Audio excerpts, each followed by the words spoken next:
আসসালামু আলাইকুম। Start edu চ্যানেলে আপনাদেরকে স্বাগতম। আজকের পর্বে আমরা শিখব কিভাবে এসপিএসএস ডাটা সেটকে এক্সেল অথবা স্ট্যাটা ডাটা ফাইলে এক্সপোর্ট করা যায়।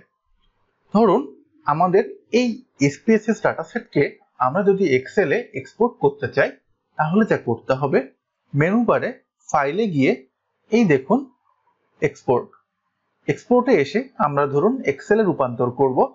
এক্সেলে ক্লিক করব, একটি ডায়লগ বক্স ওপেন হবে। আমরা ফাইলের লোকেশন ঠিক করে দিব। ধরুন লোকাল ডিস্ক ডিতে রাখছি, ফাইলের নামটি ধরুন দিলাম স্যাম্পল এক্সেল দিয়ে আমরা যদি সেভ দিয়ে দেই, তাহলেই আমাদের ফাইলটি কিন্তু এক্সেলে এক্সপোর্ট হয়ে গেল। আমরা যদি একটু ফাইলটিকে দেখতে চাই, দেখুন লোকাল ডিস্ক ডিতে রেখেছিলাম, এই যে ফাইলটি এক্সেলে রূপান্তর হয়েছে। আমরা ফাইলটিকে ওপেন করে দেখি, দেখুন আমাদের এসপিএসএস ডাটা সেটের ওই ফাইলটাকে আমরা এখানে এক্সেলে রূপান্তর করতে পারলাম। ঠিক একইভাবে আমরা যদি চাই এটাকে স্ট্যাটার জন্য এক্সপোর্ট করব, ঠিক একইভাবে মেনু বারে ফাইলে গিয়ে এক্সপোর্ট, এরপরে আমরা এই দেখুন স্ট্যাটা এখানে সিলেক্ট করব।